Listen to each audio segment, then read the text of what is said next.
everyone feels that what they're dealing with in their school or their district is just them, and it's not just them. Yeah. It's everywhere, but there's ways that you can make it better. The beauty of it is the ways that Steve brings in for his ideas is that they're simple.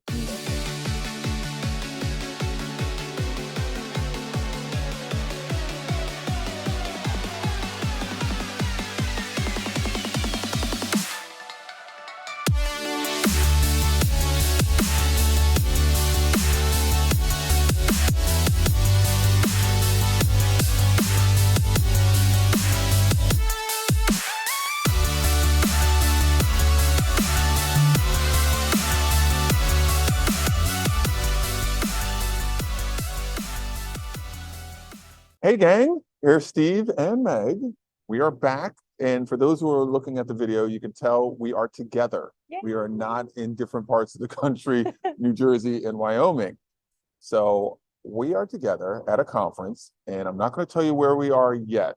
We want you to guess where we are. Now, for those of you that are on the YouTube, I want you to pause the video, and in the comments, tell us where you think that we are. What are the hints? We're going to give some hints. Some hints. Okay. It's rather cold here for most people. Yes, for most people. For the people that are here, they're thinking right now, it's actually wonderful weather. It's actually wonderful weather. And what else can you say about it? It was quite a long flight from even Wyoming. Yes, long from Wyoming, Yes. even longer from New Jersey. So what are your thoughts? If you haven't paused yet, put it into the chat. Tell us where you think we are. All right, so we are in Alaska. Alaska. Yes, we're in Yes. Anchorage, Alaska. We are here for the Alaska Science of Reading Symposium. And I was a keynote speaker last night at the big event. They had a big dinner at night, and I did 2 breakout sessions as well. Yeah. And Meg was here. You were great support. Oh, it was so much fun. We had a table, got to help Steve set up for his breakout sessions, and of course get him to his dinner for the keynote. That was fantastic. They served us dinner Yes. while he spoke. It was perfect. Yes. It was And great. how many people are in attendance here? I think What did there they say? was 1,800. 1,800. So it's Yeah. pretty nice. And Yeah. it's free. This was a 100% free conference, not for me, but for everyone who attended here. They got to come for free. They just had to make it here. Yeah. So, but It was wonderful. Science of reading. Science of reading is the topic. Yes, but I spoke on school culture, climate, leadership development. It was mostly culture and climate, and it really resonated well. And that leads to our topic of what we're talking about. And I don't even know if we really have a name for our topic, so to speak, but it's all about the conversations that we had with educators after the talk, as well as the conversations that we have with educators, usually when we go to conferences and we go to speak at different places. Yeah. And it's all about, everyone feels that what they're dealing with in their school or their district is just them, and it's not just them. Yeah. It's everywhere, and it's always not happy. It's not great, but there's ways that you can make it better. And I think that's the main crux of everything that I know that I'm trying to push out. Right. And I think the beauty of it is the ways that Steve brings in for his ideas is that they're simple. They're simple things that you could have yourself, a couple of your team members that are on board to kind of change the climate and the culture in your building, just with a couple of you. Yeah, with a couple of you. yeah. And it's the thing. Sometimes you feel like, and we've had a lot of people come to me like, well, I'm just the only one in my school that does this, or, you know, there's just me and a couple of teachers that do this, or we feel this way, or the environment's toxic, or, you know, everybody's just so negative. It is possible for you to continue to be that one, that shining light, that one who's positive, that keeps it going. Because the others, they're gonna, they may want to bring you down. Misery loves company. They say that all the time. But having just simple things that you do to make connections with people, to help students, to help yourself mentally be positive and keep moving and do the right work because you're in this because you love it. There's nothing wrong with that. And I think if you are the person that's trying to implement some of those simple ideas, like a birthday wall or joke of the day, it's amazing how your other colleagues or the people are seeing that and they're like, oh, actually, that is kind of cool. And they almost want to like get on board with it, you know, takes them out of their misery, if you will, kind of changes their perspective a little bit. And there you have it, Right. another person on your team. Yeah, you know, it's interesting when you're going into these spaces and I'm speaking, and you're providing ideas and understanding. And for those of you who are out there who've done PD, or you've gone and talked to other people, or if you've done things like this, you get this, all right? And it's almost like you're giving people permission to think that way. You're giving people permission to be positive. And that's, in one way, that's happy, but it is also sad in that I'm giving you permission to be positive. It is okay to be creative. It is okay to be happy. It is okay to say nice things to children. It is okay to say nice things to other colleagues. You can smile in your school building. Yes. Here's the thing that I said it's in my ideas session. I said it twice, and it's the first time I've ever said it in my presentation. You don't need administrative permission to be nice. I will say that again. You do not need administrative permission to be nice. You can actually be nice to children. You can be nice to other people. You can have fun. You can smile, and you don't need administrative permission to do that. Yeah. And having fun. Let's go to having fun. Having fun. With your classroom kids, with your colleagues, but in the classroom, it's okay to have fun, to create those experiences, to have that life of learning come in with it purposeful. And how easy, some of the easiest things that you can implement. We're different humans as educators. We can take something and mold it and switch it and shift it to make it fit into how we want to deliver it to our students, to our staff members. And so just coming up with these little ideas, I think I saw so many of the attendees this weekend see Steve present, and just a little bit more joy, a little more excitement. They're ready to go back and implement some of these ideas and these strategies and mindset into their building. I feel like on Monday, their climate and culture is going to be that much better. That much better. One of the first things that I talk about when I do my keynote is I really dive into, and I make fun about it a little bit, but I really do mean it, is the importance of self-talk and having positive self-talk. And I really believe that a lot of times, if you're somewhere and you get a new idea, you read a book, you heard an article, you heard a phenomenal podcast and great ideas, and then you go back and then you're the one that talks yourself out of doing it. Yes.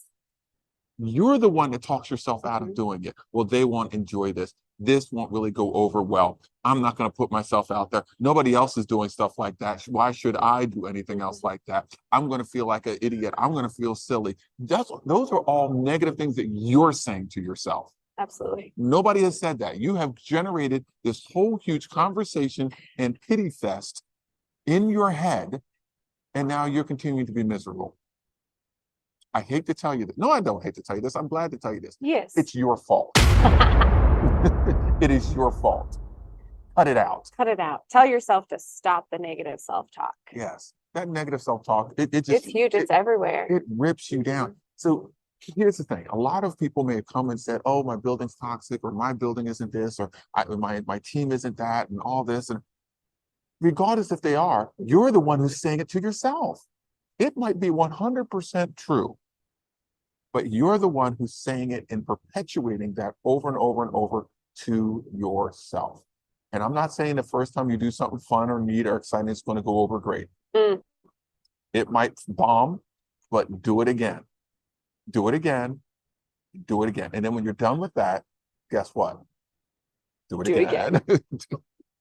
And I think too, it can be scary to try something new out of the box, something you haven't tried before, but isn't that what we do in education?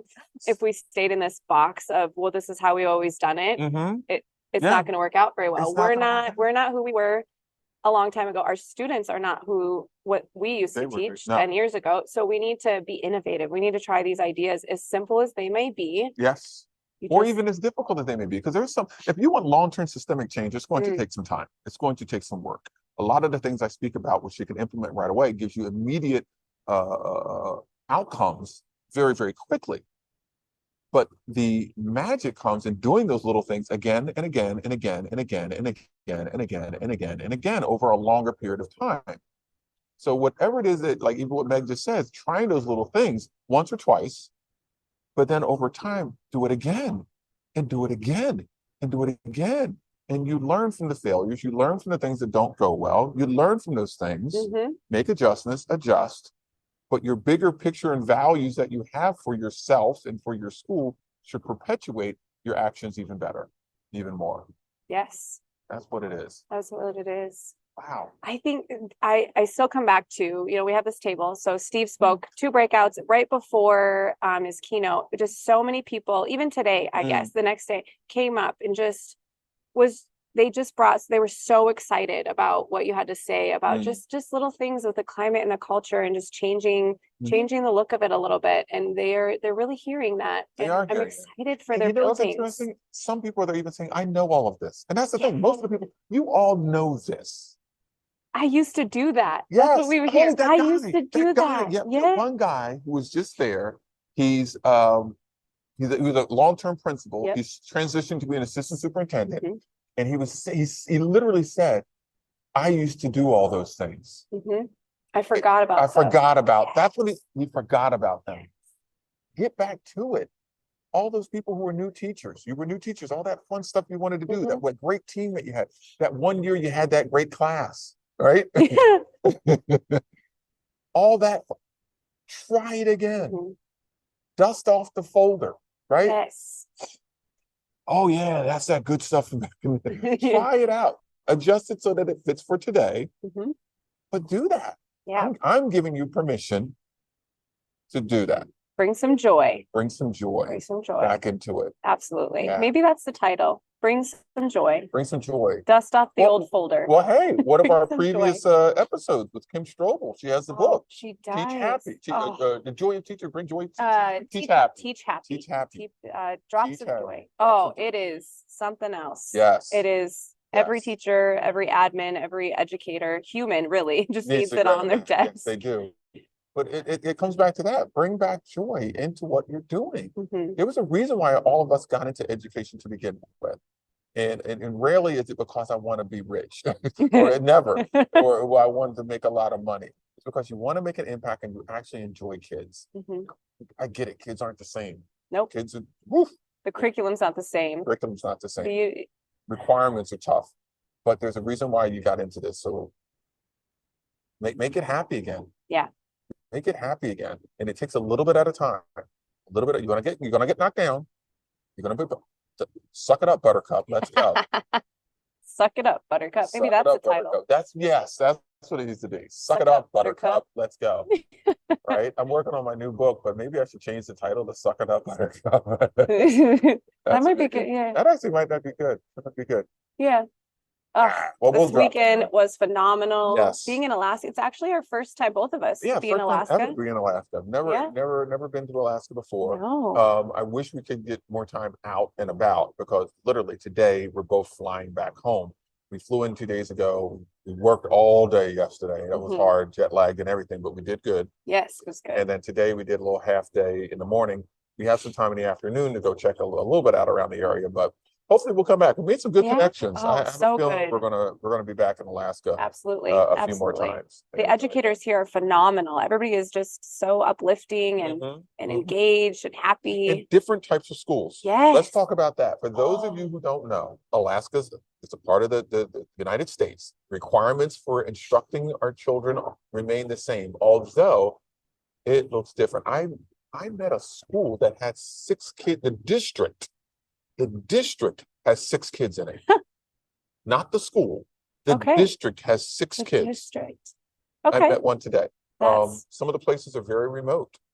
You said somebody flew. Well, yeah. So I was talking to a couple of principals where they can't get there by car. They have to fly in or ski in or however they get in. And if anything happens where they need medical assistance or something, it's them. They have to deal with everything that people might not be there for 4 days. Yeah. And so you think about as educators, they definitely aren't fitting the normal mold of education, but what they took from this conference and how they make it work in their villages of their schools. Yes. It's amazing. The teachers up here. Yeah, it is amazing. So great. They're dedicated educators. I mean, they're dedicated to making sure that these kids are learning, reading, making growth, understanding, so they could be great. Whether they stay in their villages or whether they move out to the rest of the world, they are becoming better and doing better. So the framework of what education looks like is not always traditional by any means, specifically up here. I just talked to a superintendent before we came down here. She wants to have me come out to her school. She says you fly into, where is it, Fargo? No, not Fargo. That's in Dakotas. Anyway, Fairbanks. Fairbanks. Yes. Okay. Fly into Fairbanks, and then you would take a smaller plane for another 3 hours. Her school is in the Arctic Circle. The Arctic Circle. Can you imagine? It's gonna be cold. And she said to bring your mosquito netting. Bring your mosquito, because it will be in August. In August. Wow. Wow. But you know what? Like I said, there's schools all over the world. All over. All over the world. I just got a call 3 weeks ago from the Department of Education in Australia to go out there for an educational leadership conference to help educational leaders out there. The military base in Guam, I've been in communications with that. There's schools everywhere. There's kids everywhere. And every single educator's got into it for the same reason. Absolutely. Their heart is in it. And you got to bring that joy back. Bring the joy back. Take those ideas and mold them for yourself. Hold them. That's it. Yes. Hey, gang. Yeah, this is great. For those of you who are watching on YouTube, please like, follow, subscribe, right? Share with others. We love what we're doing here. It's great. It's great. It's good that we finally get to, be together in the same space and everything. She helps. It'd be interesting to comment on our YouTube if you are living in kind of like a different type of place to teach, something outside of the traditional classroom that we kind of all assume we are in. So if you are teaching and you can only get there by plane, we'd love to hear what does that look like for you? What does that look like for you? Yes. How do you do that? Are you, out on an island somewhere or in a remote location or a different way of doing it? Now, I get it. If you're homeschooling, that's not remote. You only have one kid in your district. Yeah, one kid in your district. It's me and my brother and sister, 3 of us. No, that's not what we're talking about. Although, God bless you. You're phenomenal. Bravo for you. But we want to find out about those different types of locations that are they're true educational gems that are just hiding out there that's really getting the good work done. All right. Awesome. Hey, there you go. Hey, thanks, gang. Thank you, gang. And what do you have coming up soon for you for Integrated? Oh, Integrated will be we'll be going to Nashville and Vegas. And Integrated the ISS. Right? Yep, Innovative School Summit. And then we are on our way to some universities. We've been doing some university work with our future educators and student teachers, helping them with engagement strategies and instructional strategies before they even get into the classrooms. There you go. Yeah. Boom. You got some good stuff going on. Yeah. What about you? I'm doing I'm going back to West Virginia. I got to go to Buffalo from here. Going to West Virginia, working for middle school there. And then I have a student assembly I'm doing, and then the summer's kicking in. So I'm running.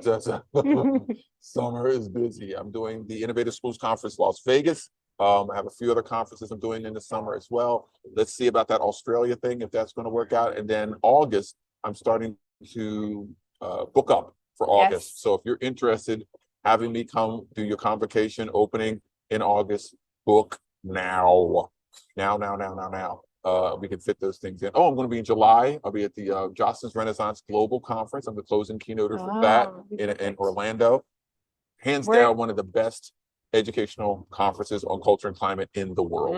Phenomenal. I haven't been to that one. We'll be in Vegas together as well. Yeah, we'll be in Vegas. We're going to do another one. You'll see us face to face, and we're going to bring Kara in. Yes. Oh, Kara will get to join us. Yes. Kara will be able to join in on the side of Integrated as well. The other side. There you go. Yeah, and we will also be together the end of June in Philly. I'll be heading over that direction for our Within Our Ranks Summit. Within Our Ranks. And as you know, for those who've heard before, Within Our Ranks is training for educators who want to speak professionally.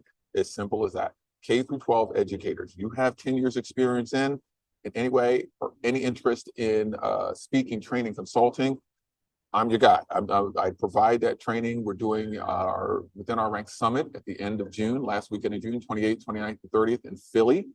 And it's just, I'm just 10 to 15 people, small group. Yes. This isn't a big cattle crawl. It's this small, impactful, get you going, get you started. I might actually have to start one in Alaska. Oh, yes. We had so many people interested in doing this here. Yes. So I may end up doing a cohort in Alaska because getting them to come out of the bush to come down here. It's a long That's flight. a long flight. It's a We'll lot. see. For a weekend. For a weekend. See. All All right, right. gang. We are good. Here we go. Here we go. Here we go. All right. Hey, thanks everybody so much. Please make sure you like, follow, subscribe, do all those things, and we will check you out later. Yep. Sounds right. good. See you, gang. Bye, guys.